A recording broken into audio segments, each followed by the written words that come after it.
حرکت کے کھینچنے کو اشباع کہتے ہیں،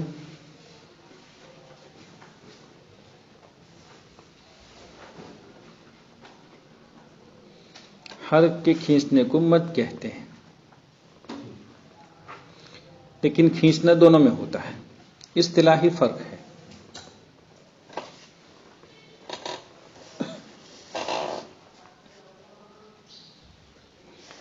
تو اب مفہوم کیا بنا عبارت کا؟ جب ہائے ضمیر کا ما قبل اور ما بعد متحرک ہو۔ ایک مثال لے لیں، انہو ہوا، انہو ہوا، لہو ورسولہ،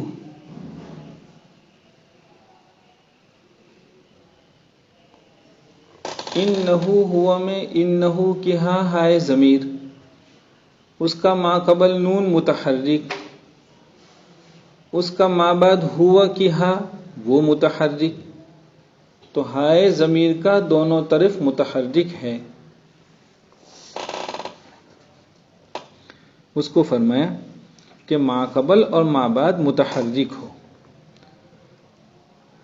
آپ اس کے برخلاف دیکھیے، ذالک الکتاب لا ریب فیہ ھدی، فیہ کی ہاں ہائے ضمیر، لیکن ما قبل ساکن ہے، ما قبل ساکن، تو کہا کہ دونوں طرف متحرک ہو۔ تو کیا کرنا چاہیے؟ تو ضمیر کی حرکت کو کھینچ کر پڑھا جائے گا۔ اشباع کا ترجمہ کر رہا ہوں، ضمیر کی حرکت کو کھینچ کر پڑھا جائے گا۔ اگر ہمارے بچوں نے کل کا سبق ٹھیک سے یاد کیا ہے تو کل ہم نے آپ کو تعریف صلے کی لکھوائی تھی کہ صلہ کیا ہے؟ ہائے ضمیر کے ضمے کو اتنا کھینچنا کہ واو مدہ بن جائے، کسرے کو اتنا کھینچنا کہ یا مدہ بن جائے۔ معلوم ہوا کہ ضمے کو کھینچنا یہ بھی صلہ، کسرے کو اشباع کے ساتھ پڑھنا یہ بھی صلہ۔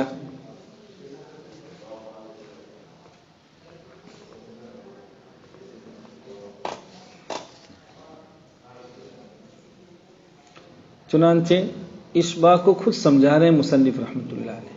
اشباع، اب آپ اشباع کا ترجمہ صلے سے کریں گے تو کہیے مصنف رحمۃ اللہ علیہ یعنی کے ذریعے صلہ کو سمجھا رہے ہیں یا اشباع کو سمجھا رہے ہیں؟ دونوں کا ترجمہ، دونوں کا مفہوم بیان کر رہے ہیں، صلے کا اور اشباع کا، شے واحد۔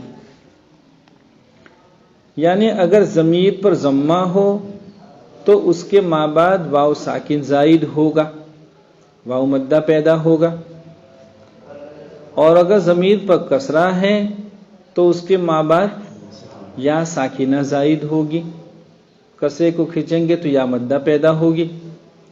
مثالیں دے رہے ہیں، من ربہ والمؤمنون، پہلی مثال، من ربہ کی ہاں مکسور ہے، اس کے ما قبل میں متحرک ہے اور ما بعد میں واو متحرک، دونوں طرف متحرک ہے، لہذا اشباع سے پڑھیں گے تو کسرے کو کھینچا وہ بن گیا کھڑی زیر، یا مدہ بن گئی۔ یا مدہ جب لکھنے میں نہیں آتی ہے تو پھر اس کی جگہ میں کھڑی زیر لکھی جاتی ہے۔ تو ابھی آپ جو کھڑی زیر دیکھ رہے ہیں اس کو عربی میں کسرہ قائمہ کہتے ہیں، کھڑی زیر کسرہ قائمہ۔ یہ یا مدہ ہے جو آپ کے صلے کے نتیجے میں پیدا ہوئی ہے۔ آپ اگر من ربہ پر وقف کر دیں گے تو ہائے ضمیر کا کسرہ ہی نہیں رہے گا، کسرہ نہیں رہے گا تو کھینچے نہیں، اور کھینچیں گے نہیں تو یا مدہ نہیں پیدا ہوگی۔ اس لیے کہا کہ صلہ تو اسی وقت ہوگا جب آپ ہائے ضمیر کے ما قبل متحرک بھی پڑھتے ہوں اور ما بعد کو بھی متحرک پڑھتے ہوں۔ تو ایک مثال تو ہو گئی من ربہ والمؤمنون۔ دوسری مثال کیا ہوئی؟ وَرَسُولُهُ أَحَقُّ، ہائے ضمیر سے پہلے لام متحرک، اس کے بعد حمزہ متحرک احق کا، دونوں طرف متحرک ہے۔ یہاں ایک بات سمجھیں، مصنف رحمت اللہ علیہ نے صلے کی مثال میں ایک تو من ربہ کسرہ، دوسری مثال ضمے کی دی۔ ضمے کی مثال آپ نے بھی سنی ہے، انہو ہوا، لیکن مصنف رحمت اللہ علیہ نے کیا مثال دی؟ وَرَسُولُهُ أَحَقَّ، انہو ہوا کیوں نہیں دی؟ آپ وَرَسُولُهُ أَحَقُّ جیسی مثال لا کے آپ کو یہ بتلانا چاہتے ہیں، اپنے مخاطب کو یہ بتلانا چاہتے ہیں کہ صلے کے بعد یا صلے سے جو حرف مدہ پیدا ہوتا ہے وہ اصلی حرف مد کی طرح ہے، وہ مد کے باب میں معتبر ہے، محل مد کی حیثیت سے اس کو سمجھا جاتا ہے۔ محل مد نہیں سمجھ میں آیا؟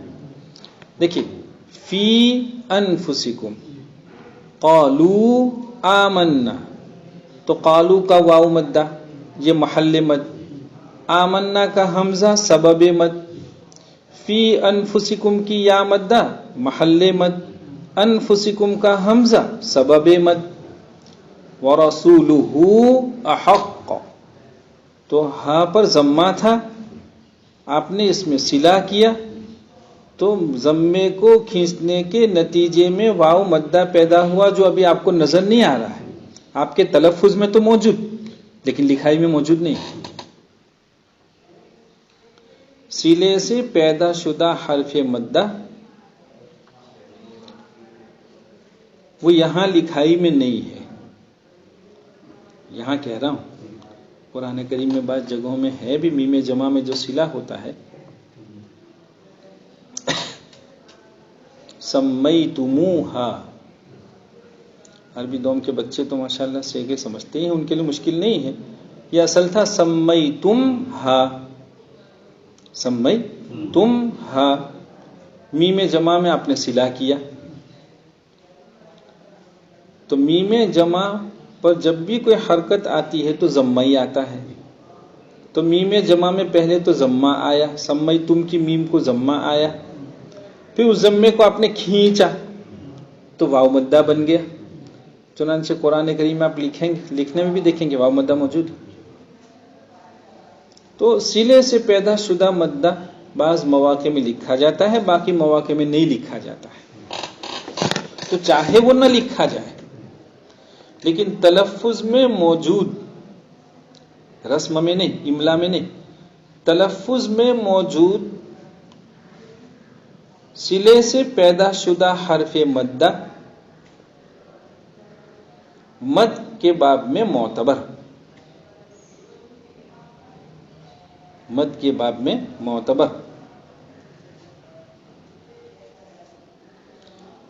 معتبر ہی کو ہم نے اصطلاحی زبان میں کہا وہ محل مد سمجھا جائے گا۔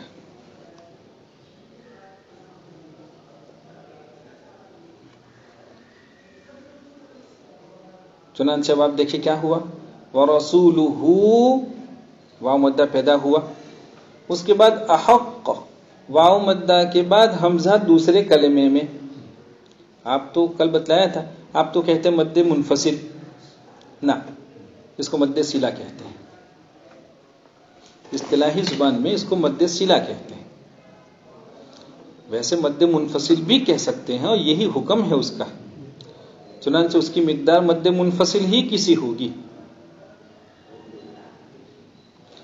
تو دیکھیے قالو میں واو مدہ پہلے سے ہیں اور لکھا ہوا بھی آپ دیکھ رہے ہیں، ورسولہ میں پہلے سے نہیں ہے، آپ کے صلے کے نتیجے میں واو مدہ آ رہا ہے، لکھائی میں آپ دیکھ نہیں رہے ہیں لیکن تلفظ میں موجود، لہذا محل مد کی حیثیت سے وہ معتبر، اب اس کے بعد سبب آئے گا تو مد کیا جائے گا۔ مصنف ورسولہ احق کی مثال لا کر ہمیں آپ کو یہی بتلانا چاہ رہے ہیں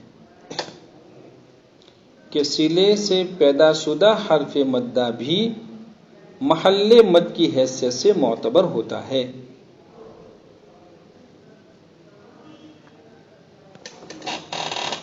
ہو گیا. مگر ایک جگہ اشباع نہ ہوگا. مگر آ گیا ایک جگہ اشباع، وہ کیا؟ وَإِن تَشْكُرُوا يَرْضَهُ لَكُمْ. دیکھیں کیا کہا تھا؟ آج سبق شروع ہوا تو کیا کہا؟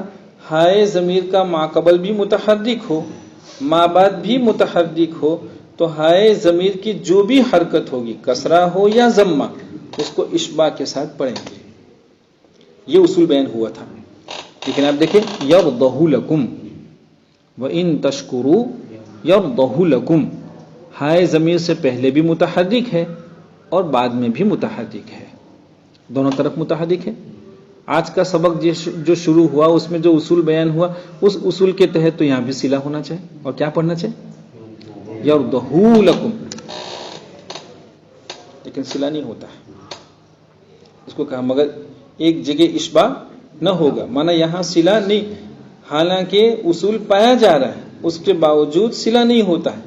کیوں نہیں ہوتا؟ تو کہا یہ اپنی اصل میں یرضاہ تھا.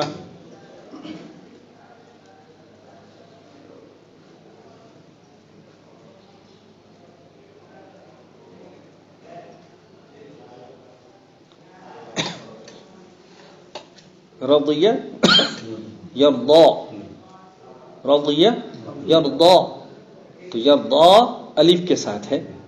یہ یرضہ لکم اپنی اصل میں یرضاہ لکم تھا.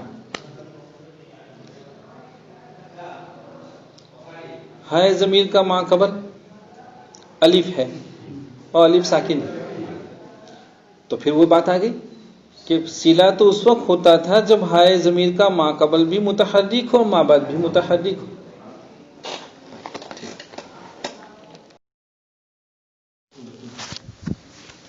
کل یرضہ لکم پر گفتگو ہو رہی تھی کہ یرضہ لکم کا ظاہر یہ کہتا ہے کہ جب ہائے ضمیر کے دونوں طرف متحرک ہے تو صلہ ہونا چاہیے، اس لیے کہ اصول یہی ہے.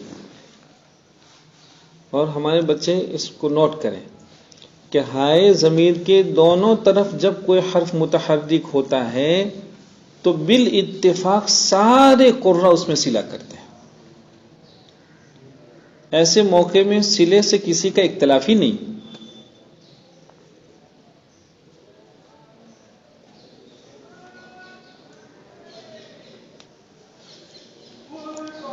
جب یہ بات ہے تو یرضہ لکم میں دونوں طرف متحرک ہے، سب کے یہاں صلہ ہونا چاہیے، لیکن نہیں ہو رہا.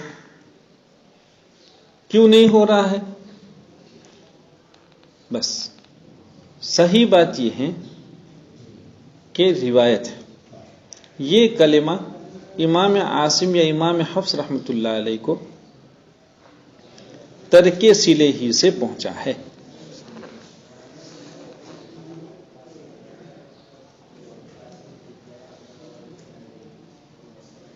افواہ مشائخ سے یکے بعد دیگر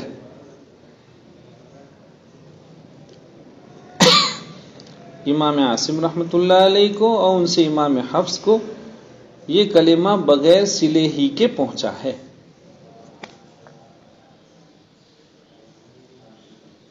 اس کو کہتے ہیں روایت. روایت ترک صلے سے ہے. اب سمجھیے یرضہ میں دونوں طرف متحرک ہونا اور اس کی وجہ سے صلے کا ضروری ہونا یہ تو اصول تھا، قیاس تھا. تو اصول اور قیاس تو کہہ رہا ہے کہ صلہ کیا جائے، لیکن مشائخ کو جو روایت پہنچ رہی ہے وہ ترک صلے کی ہے. اور تجوید و قرات میں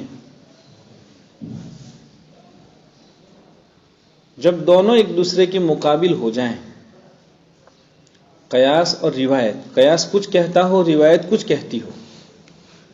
یرضہ لکم میں قیاس تو کہتا ہے کہ صلہ کیا جائے، روایت کہتی ہے کہ صلہ نہ کیا جائے. جب روایت اور قیاس دونوں کا تقابل ہو تو روایت ہی کو ترجیح ہوتی ہے، اس لیے کہ تجوید و قرات نام ہے روایت کا.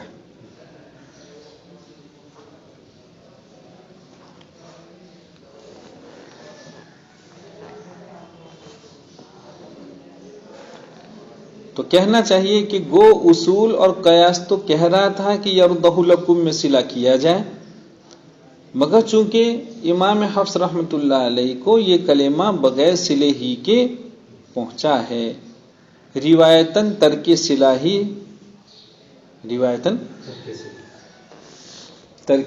ہی ہے،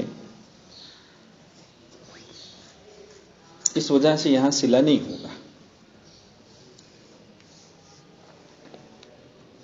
یہ سیدھی بات ہے. ہاں، عربی دوم کے بچے یا تخصص کے طلبہ اگر فوائد مکیہ کے حواشی یا اس کی شروحات دیکھیں گے، وہاں آپ کو یہ ملے گا کہ یرضہ اپنی اصل میں یرضاہ ہے. رضیہ کل جیسے بتلا رہے تھے، رضیہ یرضا، تو اب تو ہائے ضمیر کے ماقبل الف آ گیا، اور ظاہر بات ہے کہ الف ہمیشہ کیا ہوتا ہے؟ ساکن ہوتا ہے. تو کہنا چاہیے کہ ہائے ضمیر کے ماقبل میں ساکن ہے، اور صلہ تو تب ہوتا تھا جب دونوں طرف متحرک ہو. یہاں ایک طرف متحرک ہے، ایک طرف ساکن ہے، اس لیے صلہ نہیں ہوتا ہے. یہ تقریر آپ کو سارے حواشی میں ملے گی، لیکن تقریر صحیح نہیں ہے. کیوں صحیح نہیں ہے؟ اگر یہی بات ہے کہ یرضہ اپنی اصل میں یرضاہ ہے تو اصل پر نظر رکھی گئی ہے، اصل کی رعایت میں صلے کو چھوڑ دیا گیا ہے، تو پھر فَمَن يَعْمَلْ مِثْقَالَ ذَرَّةٍ خَيْرًا يَرَهُ وَمَن يَعْمَلْ. آپ جب بغیر وقف کے وصل کرتے ہوئے پڑھیں گے تو کیا پڑھیں گے؟ فَمَن يَعْمَلْ مِثْقَالَ ذَرَّةٍ خَيْرًا يَرَهُ وَمَن يَعْمَلْ. آپ تو صلہ کریں گے، يَرَهُ وَمَن يَعْمَلْ، سب کریں گے صلہ. تو یہاں کیوں صلہ کر رہے ہیں؟ یَرَهُ بھی تو اپنی اصل میں یَراہُ ہے. لم جازمہ آیا نہیں، سننا، لم جازمہ آیا اور الف کو لے گیا.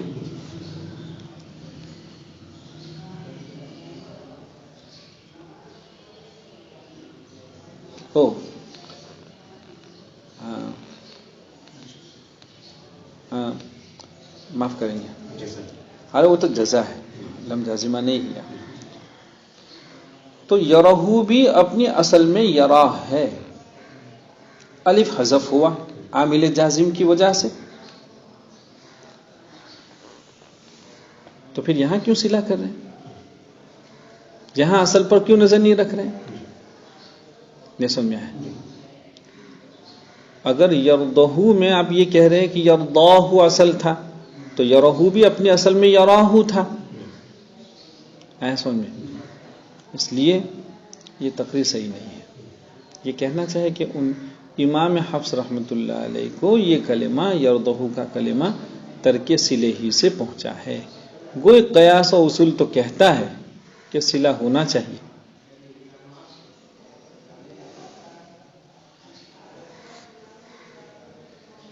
وہاں بھی ہیں جزم کے موقع میں وَإِن تَشْكُرُوا يَرْضَهُ لَكُمْ،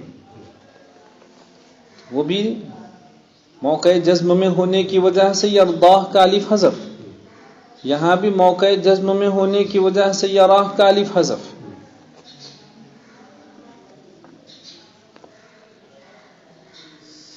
پھر لوگوں نے کچھ تکلف کیا ہے، بس لوگوں نے جو ہے وہ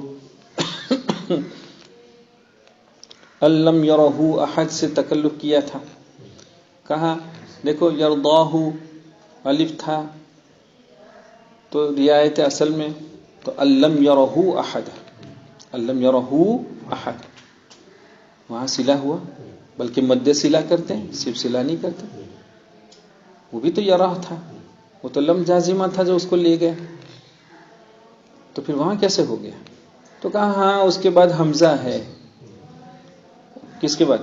ہائے ضمیر کے بعد حمزہ ہے، اور ہائے ضمیر ضعیف، حمزہ قوی، ضعیف قوی کا اجتماع ہوتا ہے تو ضعیف ہمیشہ حذف ہو جاتا ہے.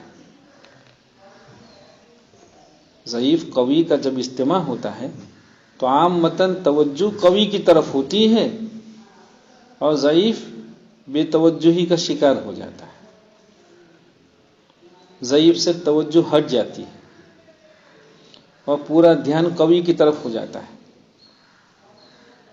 تو ہائے ضمیر کو یہاں حذف ہو جانے کا اندیشہ تھا، اس لیے یہاں صلہ کروا کے اس کو محفوظ کر لیا. لیکن یہ سب تقریر تکلف ہے. وہاں حمزہ ہے، فَمَن يَعْمَلْ مِثْقَالَ ذَرَّةٍ خَيْرًا يَرَهُ وَمَن يَعْمَلْ میں کہاں حمزہ ہے، پھر بھی صلہ ہوتا ہے. اس لیے سب تکلفات ہیں. جو حواشی یا جو شراح جن شروحات میں یرضہ لکم میں ترک صلے سے متعلق یہ کہا گیا یرضاہ ہے، یہ کچھ نہیں، بس یہ ہے کہ یہ روایت اسی طرح پہنچی.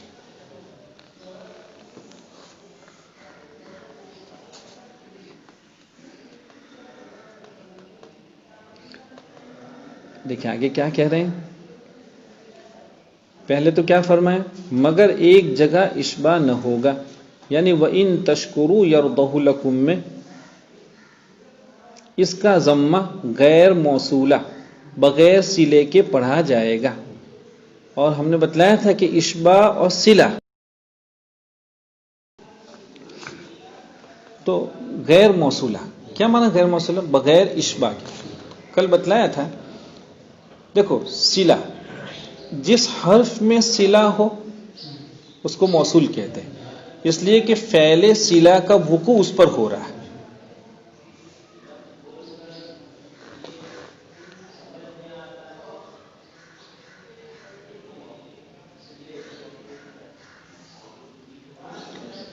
تو غیر موصولہ کون؟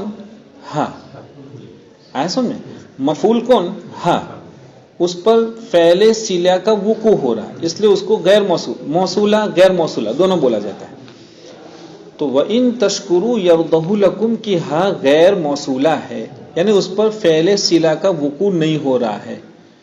ہم آپ کو یہ سمجھا رہے تھے کہ صلہ اور اشباع یہ دونوں نام ہے امتداد کا، لمبا کرنے کا، کھینچنے کا. صرف اصطلاحی فرق ہے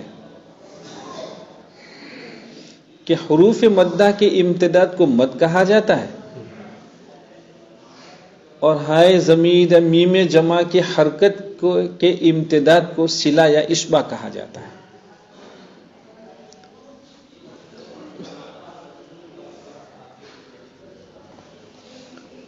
آگے کیا فرمایا، اور اگر ما قبل یا ما بعد ساکن ہو، دونوں میں سے ایک طرف ساکن ہو تو اشباع نہ ہوگا. یہ ہماری روایت میں ہے. تو صلہ نہ ہوگا، اشباع نہ ہوگا مانا صلہ نہ ہوگا. جیسے کیا؟ منہ، جیسے کیا؟ منہ.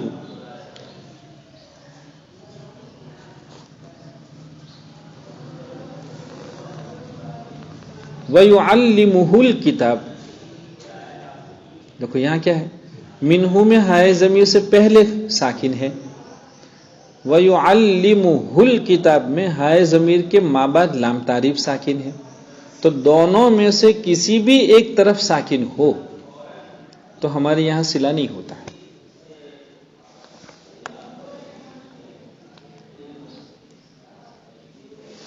دونوں میں سے کسی بھی ایک طرف ساکن ہو تو ہمارے یہاں صلہ نہیں ہوتا ہے. ہمارے یہاں تو صلہ اسی وقت ہوگا جب دونوں طرف متحرک ہو. کیوں نہیں ہوتا ہے آپ خلاصہ میں سمجھیں گے اس کو انشاءاللہ.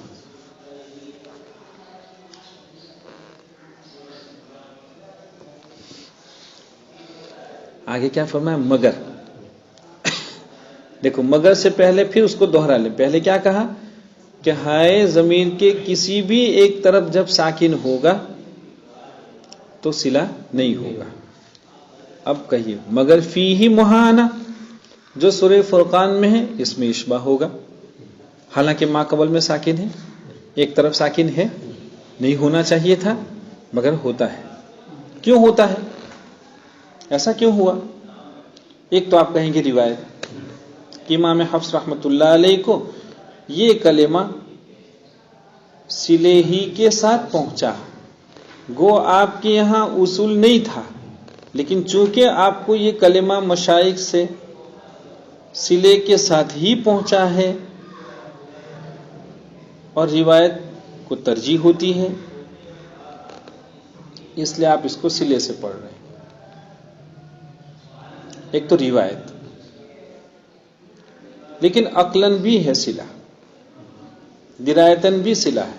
درایتاً ایک روایت ہوتی ہے اور ایک درایت ہوتی ہے، فہم۔ درایت مانا فہم، عقل، سمجھ۔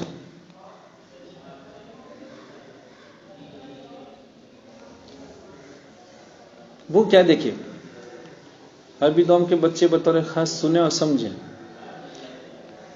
ما قبل میں جب ساکن ہو اور ما بعد متحرک ہو، ذالک الکتاب لا ریب فیہ ھدی، بالکل یہی شکل ہے، ما قبل میں ساکن، ما بعد متحرک۔ تو ہماری روایت میں صلہ نہیں ہے، لیکن دوسری روایت میں صلہ ہے، ایسے سارے مواقع میں صلہ ہے۔ ذالک الکتاب لا ریب فیہ ھدی للمتقین۔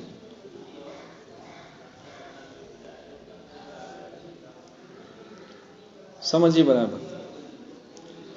یوں کہیے اہل عرب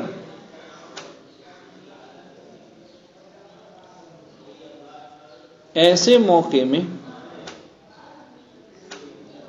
کیا مانا؟ کیسا موقع؟ کیسا موقع؟ ہائے ضمیر کا ما قبل ساکن ہو اور ما بعد متحرک ہو، تو ہائے ضمیر کو دو طرح تلفظ کرتے ہیں۔ عرب کا ایک طبقہ صلے کے ساتھ اس کو پڑھتا ہے اور دوسرا طبقہ بغیر صلے کے پڑھتا ہے۔ تو عرب میں ایسی ہاء کو پڑھنے کے دو طریقے ہیں۔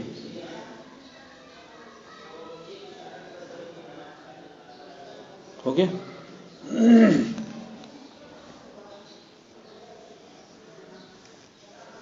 عرب میں ایسی ہاء کو پڑھنے کے دو طریقے ہیں۔ ہمارا طریقہ ترک صلہ کا، ہم اس طریقے کو لے کر چلے ہیں، پورے قرآن کریم میں ہم اسی طرح پڑھتے ہیں۔ لیکن عرب کا ایک طبقہ پورے قرآن کریم میں ایسے سارے مواقع میں صلے کے ساتھ۔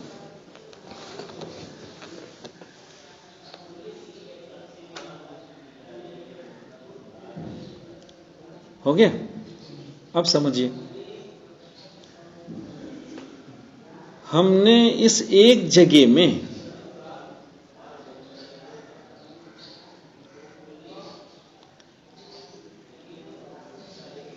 عرب کے دوسرے طریقے، صلے والا طریقہ پر عمل کر کے اپنی روایت میں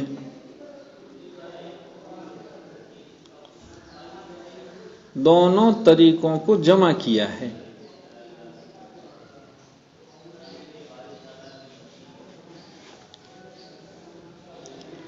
کیا مانا؟ کیا مانا دونوں روایتوں کو جمع کیا؟ دیکھیں، آپ نے فی ہی مہانا صلہ کیا تو فوراً آپ کو کہا بھائی یہاں صلہ کیسے ہوا؟ ہم کہیں نہیں کر رہے تھے، یہاں کیوں کیا؟ تو آپ کو سوال ہوا، تو آپ نے جواب میں یہ کہا کہ بھائی عرب کا ایک طبقہ، عرب کے بعض قبائل ایسے موقع میں ہمیشہ صلہ کرتے ہیں، یہ بھی عربی تلفظ ہے، یہ بھی عربیت ہے۔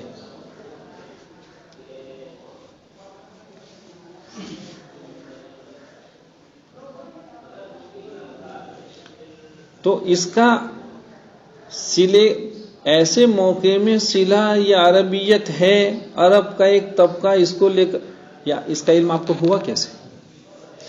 آپ فیہی میں صلہ کرتے نہیں، فیہی مہانہ میں آپ کو اعتراض اور سوال ہوتا نہیں، آپ کو یہ جواب نہیں ملتا، جواب نہیں ملتا تو عرب کے دوسرے طبقے سے زندگی بھر کبھی آپ کو واقفیت نہیں ہوتی.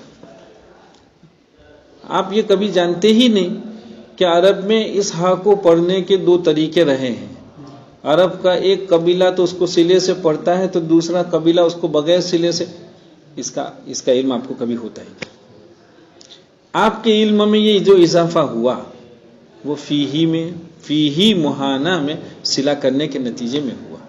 معلوم ہوا امام حفص رحمۃ اللہ علیہ نے اس ایک جگہ میں صلہ کر کے ہم کو عرب کے دوسرے طرز تلفظ سے واقف کرایا. امام حفص رحمۃ اللہ علیہ نے اس ایک جگہ میں اپنے اصول کے خلاف صلہ کر کے ہمیں عرب کے دوسرے طرز تلفظ سے واقف کرایا، عرب کے دوسرے لغت سے واقف کرایا.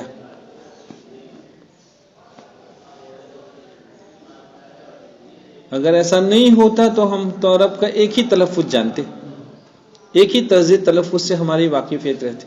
دوسرا طرز تلفظ تو ہمارے سامنے کبھی آتا ہی نہیں. معلوم ہوا آپ نے عرب کے دوسرے طرز تلفظ سے واقف کرانے کی وجہ ہمیں واقف کرانا،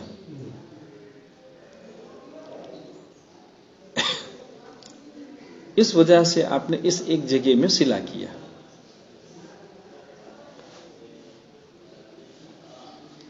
ہاں اب زیادہ سے آپ یہ کہیں گے کہ بھئی واقف ہی کرانا تھا تو کسی اور جگہ کراتے. ذالک الکتاب لا ریب فیہ ھدی للمتقین، یہ کراتے، وہاں ایک موقع صلہ کر لیتے تو ہم دوسرے طرح سے واقف ہو جاتے. نہیں، یہ جو ایک موقع ہے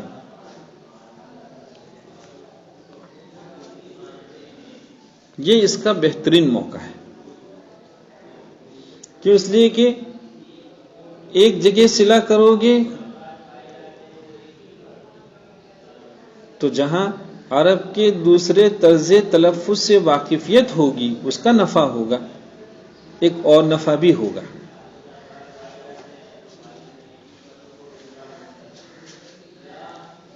وہ اور نفع کیا؟ دوسرا کا معنوی نفع ہوگا، تفسیری نفع ہوگا.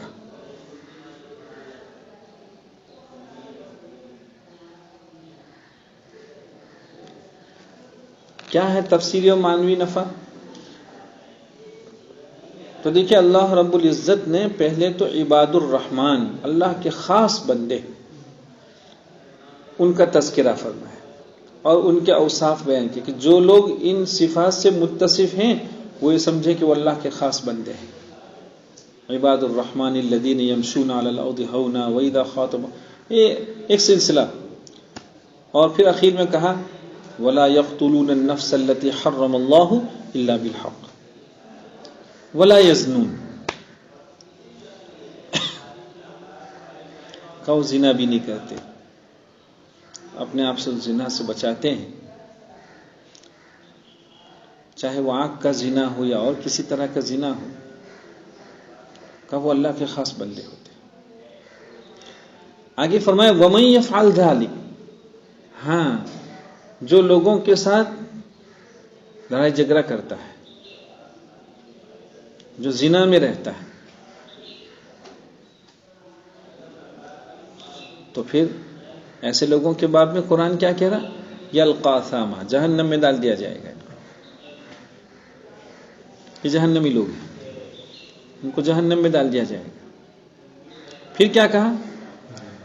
پھر جہنم میں قسم قسم کے عذاب، یضاعف لهم العذاب.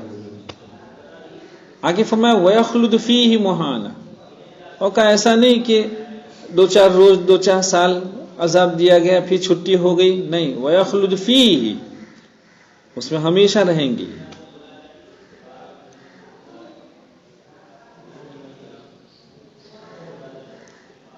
کہا ہمیشہ کیا مانا؟ کیا مانا ہمیشہ؟ کتنے وقت تک ان کو جہنم میں رہنا ہے؟ جہنم میں ان کا ٹھہراؤ کتنی مدت تک ہوگا؟ تو کافی ہی مہانا.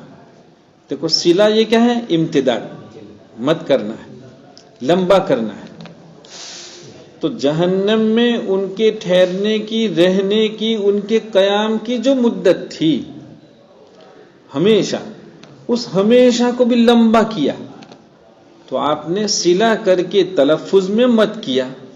آپ کے تلفظ کا مد ان کے جہنم میں قیام کی مدت کو لمبا بتلاتا ہے. آپ کا صلہ تلفظ کو لمبا کرتا ہے، لیکن یہ تلفظ کا امتداد یہ ان کے جہنم کے قیام کی مدت کو لمبا بتلانے کے لیے ہے. دیکھو یہ نفع آپ کو فیہ ھدی للمتقین میں نہیں ہوتا. اس لیے امام حفص رحمۃ اللہ علیہ نے اس ایک موقع میں، معلوم ہوا آپ کے سامنے دو بنیادی نفع تھے، ایک تو دوسرے لغت سے واقف کرانا اور دوسرا معنوی افادیت. اس لیے آپ نے اپنے اصول کے خلاف اس ایک موقع میں صلہ کیا.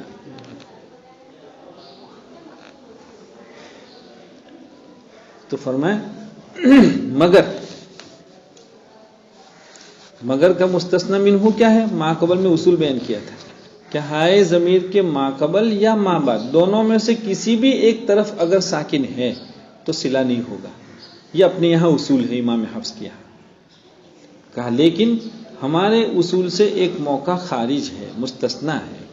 وہ کون ہے؟ فیہ مہانہ.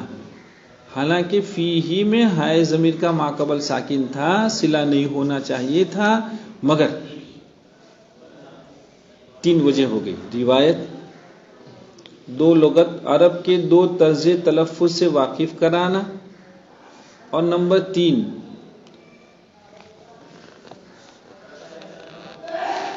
معنویت.